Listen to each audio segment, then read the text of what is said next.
हर साल की तरह इस साल भी बाबा वैद्यनाथ सेवा संघ विकास सिंह द्वारा लगभग 1000 शिव भक्तों को बाबा धाम निशुल्क भेजा जाएगा।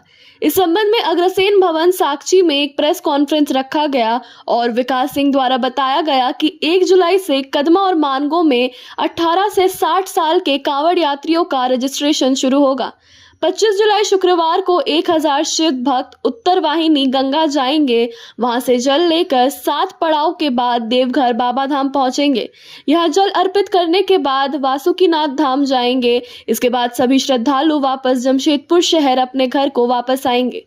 कांवड़ यात्रा में डॉक्टर, नर्स, एम्बुलेंस, मनोरंजन के लिए सांस्कृतिक कार्यक्रम, भोजन, ट्रेन, बस, गाड़ियां सब निःशुल्क होंगी।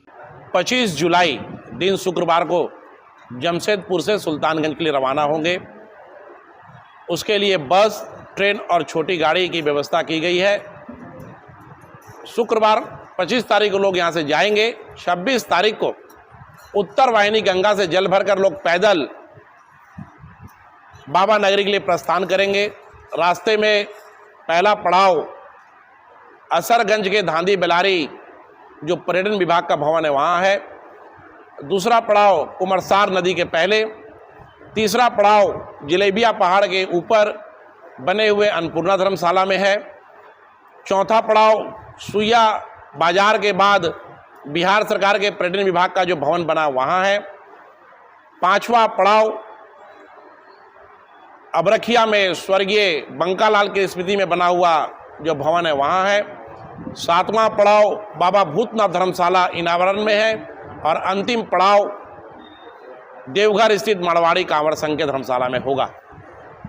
बाबा को जल अर्पण करने के बाद सभी शिव भक्त बस से बाबा बासुकीनाथ धाम जाएंगे। बाबा बासुकीनाथ को जल अर्पण करने के बाद 8 दिन के बाद अपने घर आएंगे। कार्यक्रम में किसी की तबीयत ना बिगड़े उसके लिए डॉक्टर, 2 नर्स की सुविधा जमशेदपुर से ही उपलब्ध रहेगी। एम्बुलेंस भी बेड़े में शामिल रहेगा जो आप लोगों को देखने को मिलेगा। भोजन, भजन, प्रत्येक पड़ाव में थकान दूर करने के साथ साथ मनोरंजन के लिए सांस्कृतिक कार्यक्रम का भी आयोजन होगा। और कोई बिछड़े नहीं, इसके लिए वॉकी टॉकी से पूरे मॉनिटरिंग की जाएगी और सभी का अपना ड्रेस कोड होगा। ड्रेस से लोग आसानी से पहचाने जाएंगे। पहले और पहले पाव के तर्ज में 1 जुलाई से पंजीयन काम आरंभ होगा। कदबा में पंजीयन काम संजय जी और अरविंद महतो जी देखेंगे। सुनारी में बाबा भूतनाथ मंदिर के मुख्य संचालक आशुतोष जी, कृष्णा जी देखेंगे। मानगो में किशोर बर्मन जी के देखरेख में पंजीयन होगा। और मेरा आपके माध्यम से यह भी निवेदन है कि जिसकी उम्र 18 वर्ष से अधिक हो और 60 से कम हो वैसे लोगों का ही पंजीयन होगा। वैसे ही लोगों को हम लोग निःशुल्क कांवड़ यात्रा में शामिल करने का काम करेंगे। देखिए, हर्ष और उल्लास होता है, लोगों के अंदर एक श्रद्धा की भावना होती है। 1000 का टारगेट आपके है, अगर इससे ऊपर श्रद्धालु आते हैं, इच्छा जाहिर करते हैं तो क्या है? देखिए, ले जाने में समस्या नहीं है।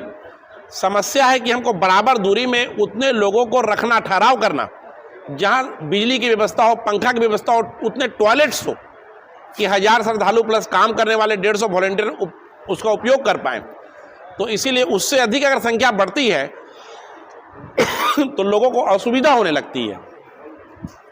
इसलिए हम लोग 1000 ही, उसको 1000 से ज़्यादा कोई जा ही नहीं सकता है। ये आंकड़ा क्या पहले पिछली बार से ज़्यादा है या उसी प्रकार से? पिछली बार भी हम लोग 1000 से 1100 लोग को लेके ही गए थे और रास्ते में तो लोग कहता था ना कि अगर चलते चलिए कारवां बढ़ता जाएगा, वैसे होते जाता है। उसी में हम लोग अपना एडजस्ट करके अपना कार्यक्रम करते रहते हैं। इसमें क्या डॉक्यूमेंट्स वगैरह क्या कुछ? हाँ, इसमें हम लोग को, चूँकि हम लोग परिवार के जो घर में रहते हैं, जो घर में परिवार के लोग हैं उनका एक नंबर और जो लोग साथ में जा रहे हैं उनका, दोनों का नंबर लेते हैं। पहचान पत्र निर्गत करते हैं। पहचान पत्र में आईडी लगा रहता है। आईडी के बाद आपको बस हो चाहे धर्मशाला हो चाहे जहाँ खाना पीना चल रहा है वहाँ आईडी दिखलाने से, आईडी गला में रहता है तो लोगों को किसी प्रकार की बातें करने की आवश्यकता नहीं। आईडी से लोग आपको वहाँ में सुविधा उपलब्ध कराते हैं। कब तक है पंजीयन काफी? 1 तारीख से होगा, पहले हो सकता है 1 तारीख को ही 1000 भर जाए।